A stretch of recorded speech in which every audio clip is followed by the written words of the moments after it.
The Toll House. W. Jacobs. It's all nonsense, said Jack Barnes. Of course people have died in the house. People die in every house. As for the noises, wind in the chimney and rats in the wainscot are very convincing to a nervous man. Give me another cup of tea, Meagle. Lester and White are first, said Meagle, who was presiding at the tea table of the Three Feathers Inn. You've had two. Lester and White finished their cups with irritating slowness, pausing between sips to sniff the aroma, and to discover the sex and dates of arrival of the strangers, which floated in some numbers in the beverage. Mr. Meagle served them to the brim, and then, turning to the grimly expectant Mr. Barnes, blandly requested him to ring for hot water. "We'll try and keep your nerves in their present healthy condition," he remarked. "For my part, one have a sort of half and half belief in the supernatural." "All sensible people have," said Lester. "An aunt of mine saw a ghost once." White nodded. "I had an uncle that saw one," he said. "It always is somebody else that sees them," said Barnes. "Well, there is a house," said Meagle. "A large house at an absurdly low rent, and nobody will take it. It has taken toll of at least one life of every family that has lived there, however short the time, and since it has stood empty caretaker after caretaker has died there. The last caretaker died 15 years ago. "Exactly," said Barnes. "Long enough ago for legends to accumulate. I'll bet you a sovereign you won't spend the night there alone." "For all your talk," said White, suddenly. "And I," said Lester. "No," said Barnes slowly. "I don't believe in ghosts nor in any supernatural things whatever. All the same, I admit that I should not care to pass a night there alone." "But why not?" inquired White. "Wind in the chimney," said Meagle with a grin. "Rats in the wainscot," chimed in Lester. "As you like," said Barnes, coloring. "Suppose we all go," said Meagle. "Start after supper and get there about 11. We have been walking for 10 days now without an adventure, except Barnes's discovery that ditch water smells longest. It will be a novelty at any rate, and, if we break the spell by all surviving, the grateful owner ought to come down handsome." "Let's see what the landlord has to say about it first," said Lester. "There is no fun in passing a night in an ordinary empty house. Let us make sure that it is haunted." He rang the bell, and, sending for the landlord, appealed to him in the name of our common humanity not to let them waste a night watching in a house in which specters and hobgoblins had no part.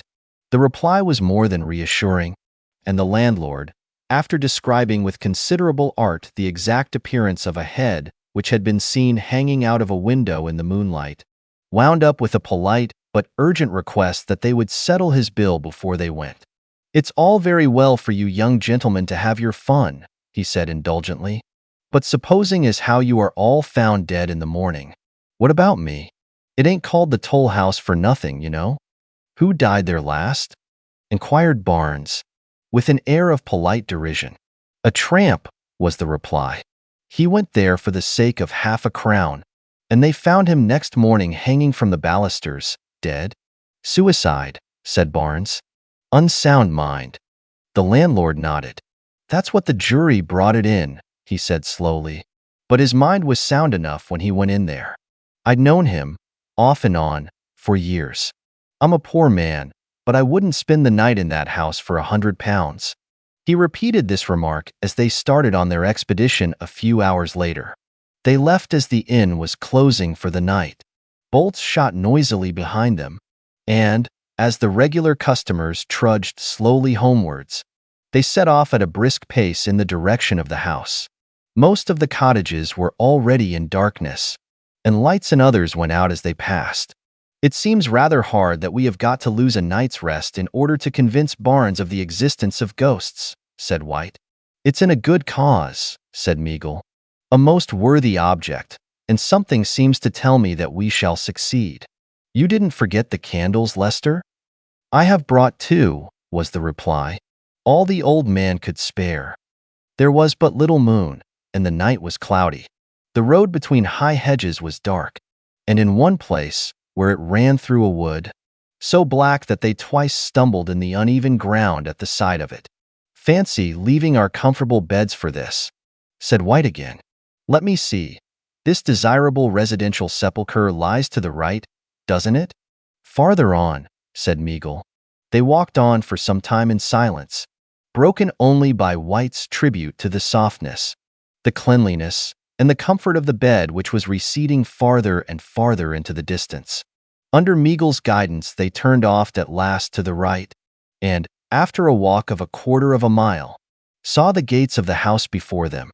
The lodge was almost hidden by overgrown shrubs, and the drive was choked with rank growths.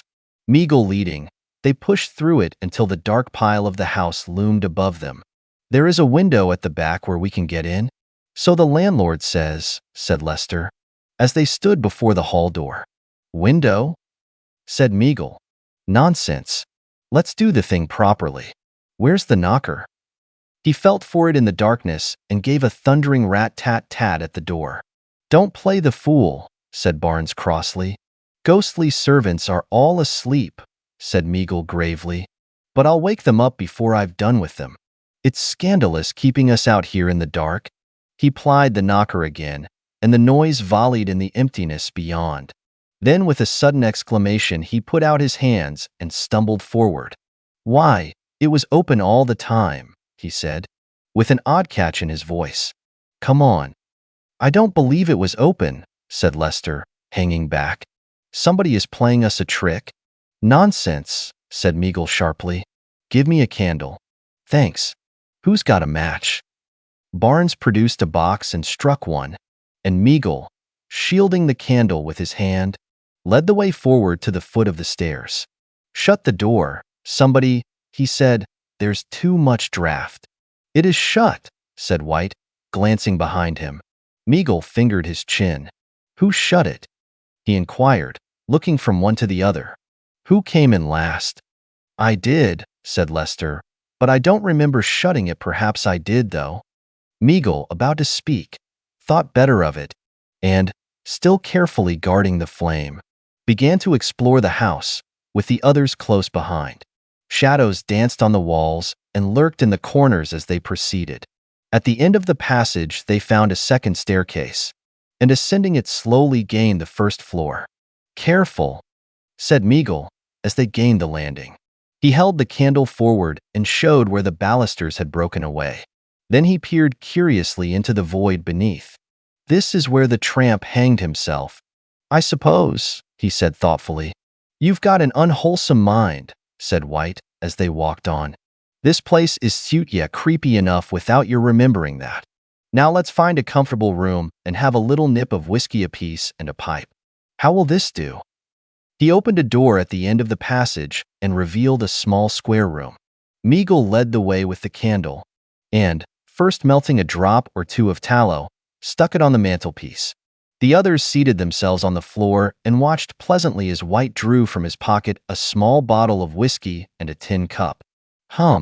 I've forgotten the water, he exclaimed. I'll soon get some, said Meagle. He tugged violently at the bell handle, and the rusty jangling of a bell sounded from a distant kitchen. He rang again. Don't play the fool, said Barnes roughly. Meagle laughed. I only wanted to convince you, he said kindly. There ought to be, at any rate, one ghost in the servants' hall. Barnes held up his hand for silence. Yes, said Meagle with a grin at the other two. Is anybody coming? Suppose we drop this game and go back, said Barnes suddenly. I don't believe in spirits, but nerves are outside anybody's command. You may laugh as you like, but it really seemed to me that I heard a door open below and steps on the stairs. His voice was drowned in a roar of laughter. He is coming round, said Meagle with a smirk. By the time I have done with him, he will be a confirmed believer. Well, who will go and get some water? Will you, Barnes? No, was the reply. If there is any, it might not be safe to drink after all these years, said Lester. We must do without it. Meagle nodded, and taking a seat on the floor held out his hand for the cup. Pipes were lit and the clean, wholesome smell of tobacco filled the room.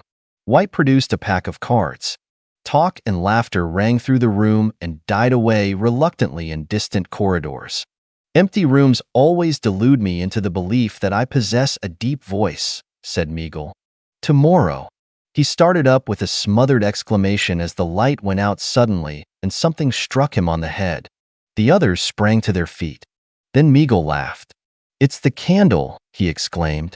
I didn't stick it enough. Barnes struck a match and, relighting the candle, stuck it on the mantelpiece. And sitting down, took up his cards again. What was I going to say? Said Meagle. Oh, I know. Tomorrow I. Listen, said White, laying his hand on the other's sleeve.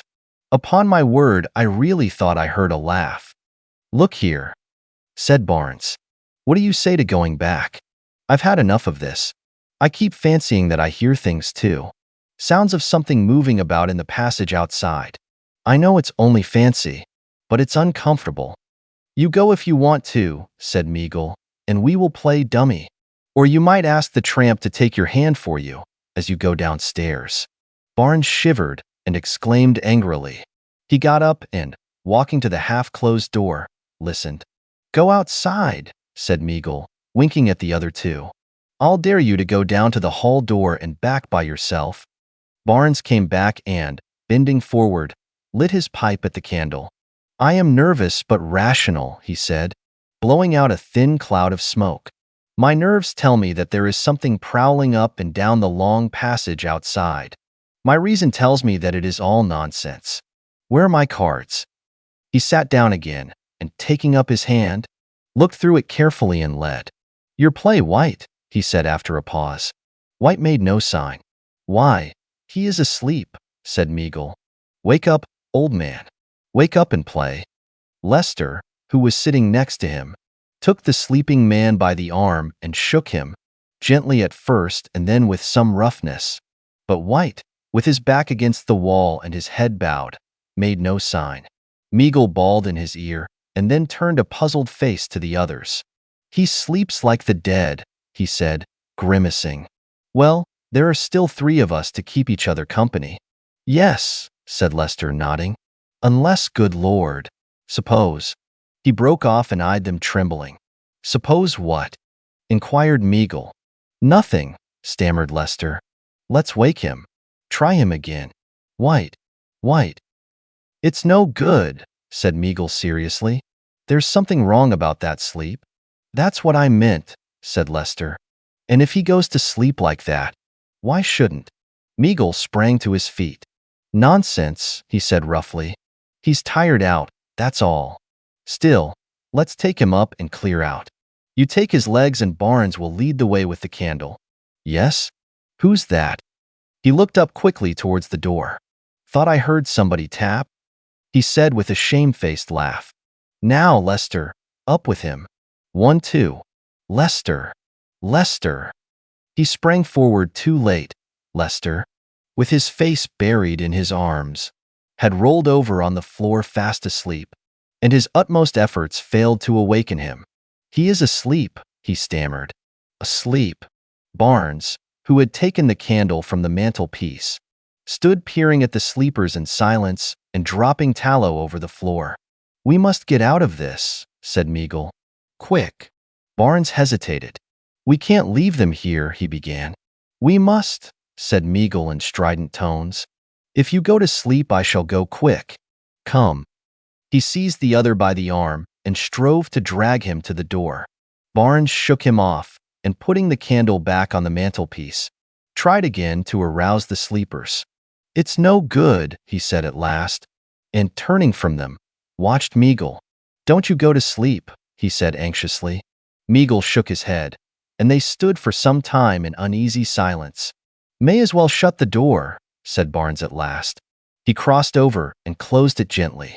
Then, at a scuffling noise behind him, he turned and saw Meagle in a heap on the hearthstone. With a sharp catch in his breath, he stood motionless. Inside the room, the candle, fluttering in the draught, showed dimly the grotesque attitudes of the sleepers. Beyond the door there seemed to his overwrought imagination a strange and stealthy unrest. He tried to whistle, but his lips were parched, and in a mechanical fashion he stooped and began to pick up the cards which littered the floor. He stopped once or twice and stood with bent head listening. The unrest outside seemed to increase. A loud creaking sounded from the stairs. "Who is there?" he cried loudly. The creaking ceased. He crossed to the door and, flinging it open, strode out into the corridor. As he walked, his fears left him suddenly. "Come on," he cried with a low laugh. All of you, show your faces, your infernal, ugly faces. Don't skulk." He laughed again and walked on, and the heap in the fireplace put out his head tortoise fashion and listened in horror to the retreating footsteps. Not until they had become inaudible in the distance did the listeners' features relax. "Good Lord, Lester, we've driven him mad," he said in a frightened whisper. "We must go after him." There was no reply. Meagle sprung to his feet. "Do you hear?" he cried. "Stop your fooling now. This is serious." "White, Lester, do you hear?" He bent and surveyed them in angry bewilderment. "All right," he said in a trembling voice. "You won't frighten me, you know." He turned away and walked with exaggerated carelessness in the direction of the door. He even went outside and peeped through the crack, but the sleepers did not stir. He glanced into the blackness behind, and then came hastily into the room again. He stood for a few seconds regarding them. The stillness in the house was horrible. He could not even hear them breathe. With a sudden resolution, he snatched the candle from the mantelpiece and held the flame to White's finger. Then, as he reeled back stupefied, the footsteps again became audible. He stood with the candle in his shaking hand listening. He heard them ascending the farther staircase, but they stopped suddenly as he went to the door. He walked a little way along the passage, and they went scurrying down the stairs, and then at a jog trot along the corridor below. He went back to the main staircase, and they ceased again. For a time he hung over the balusters, listening and trying to pierce the blackness below. Then slowly, step by step, he made his way downstairs, and, holding the candle above his head, peered about him. "Barnes," he called. "Where are you?" Shaking with fright, he made his way along the passage, and summoning up all his courage, pushed open doors and gazed fearfully into empty rooms. Then, quite suddenly, he heard the footsteps in front of him. He followed slowly for fear of extinguishing the candle, until they led him at last into a vast bare kitchen with damp walls and a broken floor.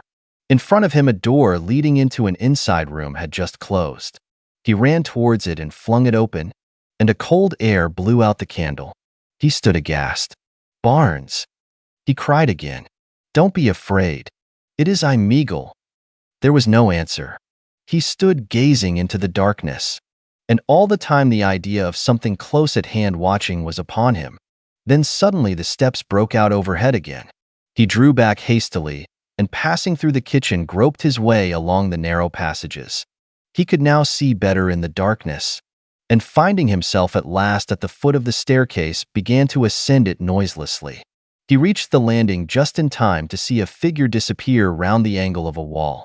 Still careful to make no noise, he followed the sound of the steps until they led him to the top floor, and he cornered the chase at the end of a short passage. "Barnes," he whispered. "Barnes." Something stirred in the darkness.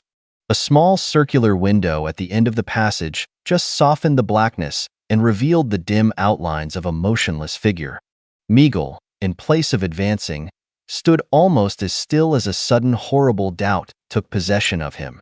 With his eyes fixed on the shape in front, he fell back slowly and, as it advanced upon him, burst into a terrible cry. "Barnes, for God's sake, is it you?"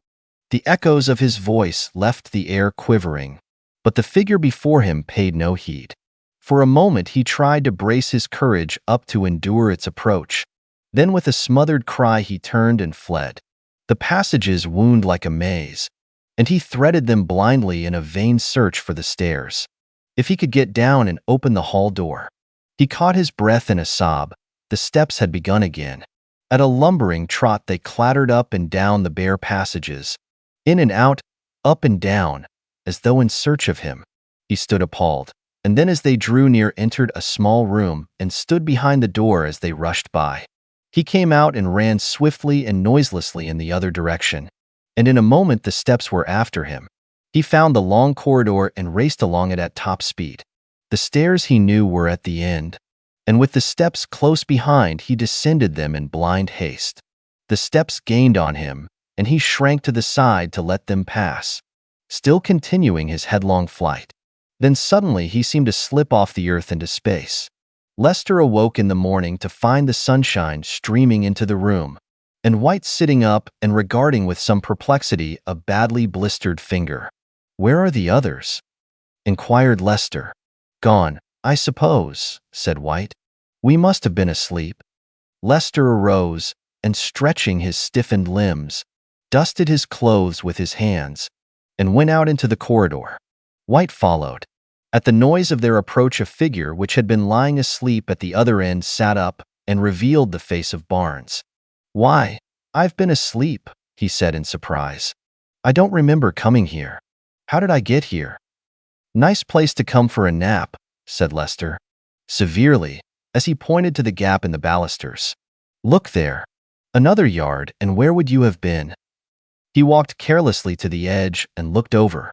In response to his startled cry, the others drew near, and all three stood gazing at the dead man below.